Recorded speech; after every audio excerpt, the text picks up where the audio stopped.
it really doesn't matter about us personally. It's really what matters for Military Property Project and Scout and the resources we've created, giving them the best chance to help as many military families as possible.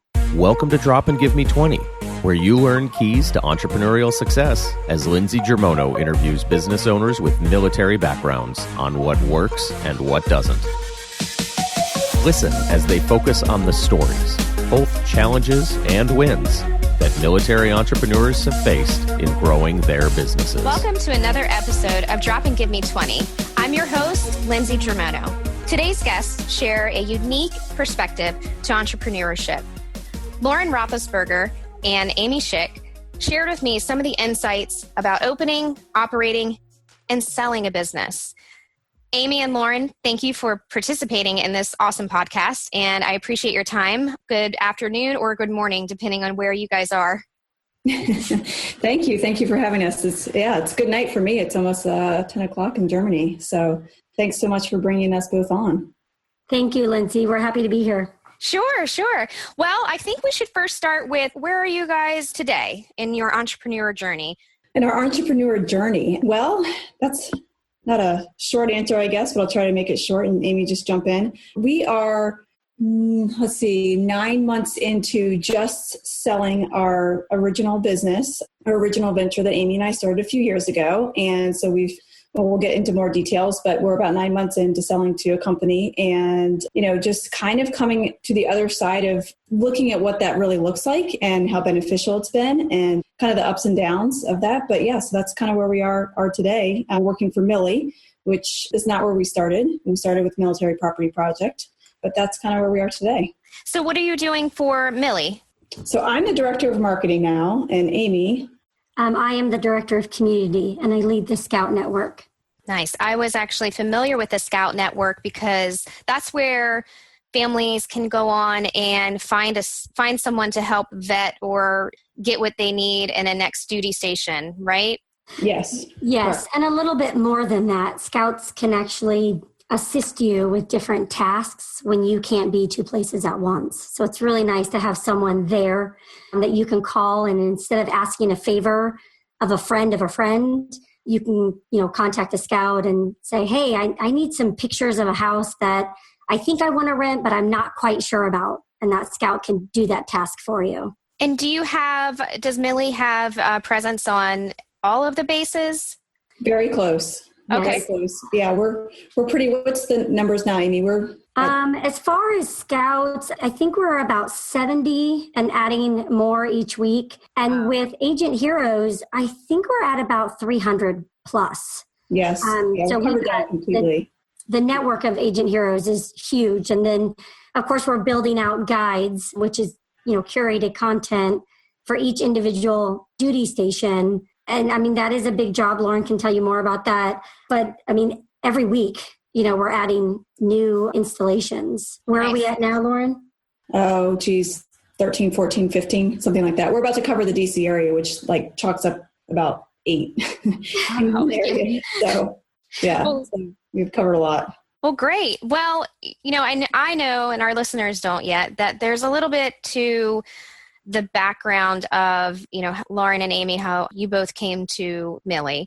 And it's not a topic that we've discussed yet on the episode. There's a really unique, viewpoint that I have on obviously opening a business because of the amount of work that it takes to get there. You finally get there and you're like, oh my gosh, this is great. But share with us your unique story about selling your business. Yeah, sure. So I think to understand the selling portion, we just have to back up for a second and talk about what we did before. So Amy and I have known each other for a long time, been at 2 duty stations together. And something that was a common bond for us really early was that we both really liked real estate and we both really liked to buy and hold properties as a family investment. So we kind of found that bond and even at one point renovated a property together and we did that kind of stuff. And what we found through time was that a lot of people were asking us questions about how to self-manage a property if you didn't want to pay a property manager for one reason or another. And that was something Amy and I both did a lot of. And so we kind of just decided, hey, we should write an ebook. So we tackled the ebook thing, and we started a company called Military Property Project with the intent to come up with resources for people. So we started there, and it quickly took off. And then, everybody said, well, that's great. This is great information. But what do I do if I just I need to be there, but I can't? That's my biggest fear about renting a property without a property manager. I'm a military spouse, my husband or wife may be gone, and I can't just jump on a plane and go deal with the property. And it just dawned on Amy and I, right at the height of sort of the gig economy becoming the thing. We're like, wow, military spouses, they should do this. I mean, this is something that kind of happens anyway, but wouldn't it be great if we formalized a network that people could get out and hire someone, we vetted them, give military spouses an opportunity to grab some extra cash, put it in their pocket, and be able to help a military family at the same time. It's a win-win. So I think we posted one Facebook post hey, would you guys be interested in this if we did it? And the response was overwhelming. Oh, wow. We couldn't even Yes, it was. And then Amy got on a ferry to move to Alaska and had no contact with me at all. And then she calls me from a port or something and was like, hey, come on. And I was like, you'll never believe it. People are crazy about this idea. This is great. And anyway, it was kind of nuts. So we quickly formalized it, put together our website. Between Amy and I both, she's got a real strong legal background. I have a tech background. We just started jamming everything together and put it together, and we ran it for almost 2 years. And then to jump quickly to the part where we sold. So we did that. We built it. We, worked our butts off kind of putting it all together. Long story short, we were approached by Ken and Jason, who own Agent Hero. They asked us, if we'd be interested in selling the company. It was a little bit longer than that, but we, would it be something that we would want to join in with them in a greater cause, kind of a big idea. The Scout Network would really be able to grow in it, would have the finances behind it and the backing and the support, and could really continue to grow the Scout Network. So how did Jason and Ken find you? Actually, Lauren found them. I think we found them, in an effort to network, which is funny because Amy loves to sit on the phone and talk to people, and I don't do it as much. I like to sit on the computer and nug away. But someone just tipped me off on Agent Hero, and I ended up on a phone call with Ken, and we kind of had connected months before. And as they started to see, now they're veterans that had gotten out, pretty recently too, as they started to see their idea formulate and know what direction they needed to go. And it was yeah, we really support sort of the buyer and seller, but 75% of the people in the military are not buying and selling. They're renting, and how do we support both sides? So we knew it was something that we could come together on and really make a powerful move. So, but then, they're approaching you about selling this thing you've worked on for over 2 years. Right. Well, it kind of happened. It happened very quickly, but it was actually a surprise. It was more of, hey, we've got this idea, which is now Millie. And they said, we really want the two of you to, join with us to build out Millie. And by the way, let's become one company. And so I think that's kind of, because the whole idea of them buying Military Property Project and us becoming one company came a little bit after the, hey, we have an idea we want you to be a part of. And it wasn't anything we were expecting at all. It kind of came as a surprise, didn't it, Lauren? I felt like it was very quick.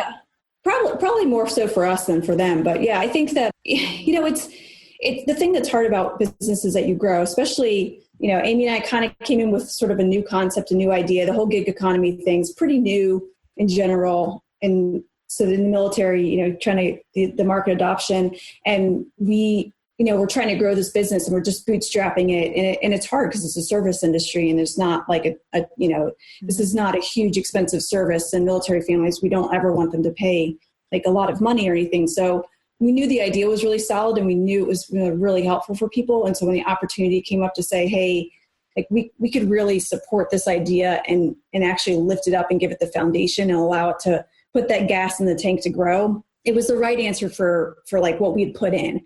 It wasn't the easiest answer on a personal level for Amy and I, but it was definitely the right answer for the company. And we still stand by that today for sure. Tell me about that personal level. What did that look like for you, Amy? It was, it's kind of emotional, right? Lauren and I, it was just the two of us, and we had, essentially, even though I was in Alaska and she was in Georgia and Kansas, we still had direct contact every day, several times a day. And when it's just the two of you and you build something, you see it growing, you're very emotionally attached to it. And then when all of a sudden you're talking about sharing it with someone else, you kind of go through this process. I don't want to say it's like a grieving process, but it's an emotional process of, am I making the best decision? Are we making the best decision, for, our scouts and for our company? And when we look back at this 5 years from now, are we going to say, oh, this was the best decision ever, or is this the worst decision? And, it's kind of like a baby, and it's like, okay, well, you're sending your baby off to college. Right. So we really knew that to really give the service, the Scout Network, what it needed to grow, it was joining forces with Agent Hero and creating Millie and really, solving the bigger picture. But it's hard. It's, and then trying to figure out the worth of it. Like, okay, how do we go about evaluating, because obviously when you're so emotionally attached to something, it's like selling your first home. Well, you want more for it than maybe what the market supports, right? Or you just don't know what it's worth or if it's even worth selling. So there was a lot of just some good old fashioned, soul searching and really talking about, figuring out what is going to be the best thing. And at the end of the day, for Lauren and I both, it really doesn't matter about us personally. It's really what matters for Military Property Project and Scout and the resources we've created, giving them the best chance to help as many military families as possible. You said something about removing the emotional or the emotions that come with it. Lauren, what do you have to share on that? I think that's actually I think it's hard to remove the emotions from it because there's just a lot of ownership that goes in. I mean, when you get up at 5 a.m. every morning and sit and, Amy gets up at 5 and we text each other, are you up? Are you working? And you really, between Amy and I, we have 7 kids. My goodness. Wow. So really just pouring just tons of hard work into something. And then, kind of feeling like we don't own that anymore. And that's not a bad thing, but it is definitely a hard thing. And it was hard for me. I've really only worked for one company before this my entire life. I've always owned my own things and I've enjoyed that, but it's been a really good learning experience to grow beyond that and take a different role. And even though there was some emotional aspects of it for sure, and there was days we were like, no, we're not going to do this. And yes, we are. And no, we're not. And, but it was emotional, but I think what I've sort of in this phase, so 9 months out, not too far off from a year mark, something that's kind of cool is being able to say, well, the ownership aspect is really neat. And it's absolutely something I want to do again in the future. There's something that's nice about being part of a bigger team and saying I get to really, really focus and hone in on a specialized tactic of marketing and be really good at that. Because when you own stuff, it's hard because you're kind of constantly juggling a new ball. So, kind of the exponential power of a team. And we've got, I think, 7 or 8 people on the team now. And it's amazing how much work and stuff we get done. So I think it's just always outweighing just because the emotional reaction says this doesn't mean that in your brain, you need to go, well, let's look at this logically. Let's look at the metrics a little bit more and see what really matters in the long run. Well, you both sound like you have a very, professional outlook on it. And they say, I don't know who they is, but they say that you're to build a business so you can sell it. And someone said that to me and I was like, no way, I'm never going to sell Germono Advertising Company ever. But I often think, if there's a time that presents itself or an opportunity, would I sell or what would that look like?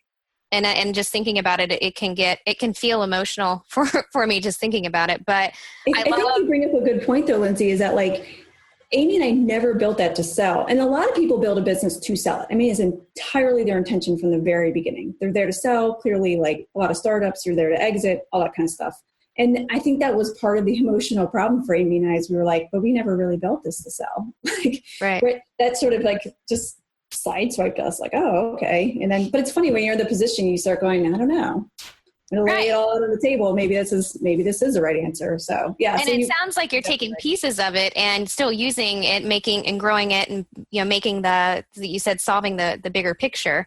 So it's not like you've completely gone from one type of service or offering to a completely different one. You're still very involved in offering military families a really unique service. Oh, absolutely. We've just really made it better and grown it and stuff. And I think in the next year that everyone's going to see it, we're really just making it even better. So I think it was the right thing. Well, and like what Lauren said, you get to focus on what you do best, with marketing. When it was just her and I, we were divvying up like, okay, I'll do the taxes, you do the accounting. And corporate taxes was never my thing. I mean, I really never had any interest in doing that sort of thing. And so now, working with a bigger team, we don't have to worry about doing those things. We can focus on what really we built the business to do.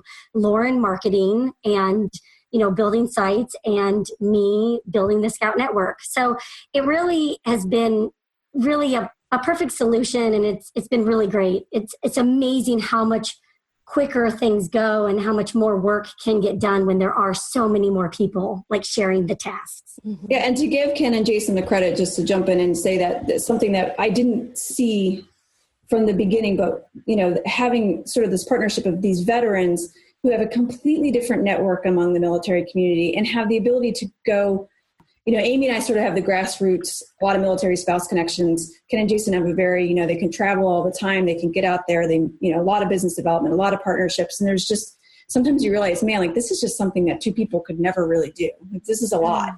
Yeah. So the real benefits to that as well. So I had said to you that when we get further along or almost to the 20-minute mark, that it's going to go by super fast, right? and you've shared so much with us. I love both of you are so positive, and it makes it feel not as scary. So for those that are listening, your interview today will help inspire or just kind of break down some of those barriers for those that might come up to something like this. And I really want to thank you both for sharing what that looks like, after it's processed. I'm sure it was emotional. I'm sure it was a little stressful at times, but it sounds like you're still both doing wonderful things. And, we really appreciate you taking the time to share that with us. Of course. No, we've enjoyed it very much. So how can everybody connect with you guys? I know you're in heavy in marketing for Millie. Do we go to gomillie.com, or what's the best way for us to follow along in all of your wonderful journeys? So gomillie.com is it's growing leaps and bounds every week. So check that out for sure to look for neighborhood guides and information. And then also we have a very active Facebook page and active Instagram. So you can always connect with us through there. Personally, if you want to connect with me, I'm Lauren at gomillie.com. So I'm not very hard to track down. Yeah. And I'm Amy at gomillie.com. And then of course you can find us both on LinkedIn and we're really active on the Facebook and Instagram pages. Great. And we'll make sure to incorporate and include you both on the Drop and Give Me 20 Facebook page. And there's a private or closed Facebook group for extended conversation after the interview. And then we also, of course, we have our Instagram and Twitter too. So I'll make sure to include Go Millie in all of those feeds so that people who are listening can be sure to connect with you both. Thank you. You're welcome. So thank you both so much. And I guess I should say goodnight to you, Lauren. Yeah, pretty much. And so I really appreciate the time that you've spent with us, and we will be sure to follow both of you as well as Go Millie. Everybody just go ahead and go to gomillie.com. Thank you both. Thanks, Lindsey. Great talking to you. You as well. Bye. Thanks for listening to Drop and Give Me 20, brought to you by Germono Advertising Company in Norfolk, Virginia. Please visit our podcast in iTunes, click on subscribe, and leave us a review. Your support goes a long way. When you subscribe and leave reviews, it helps the guests on our show as well. Jump in and let us know what you think. You can also follow all of our guests on the Drop and Give Me 20 Facebook page. We have Instagram and Twitter. Those handles are Give Me 20 Podcast.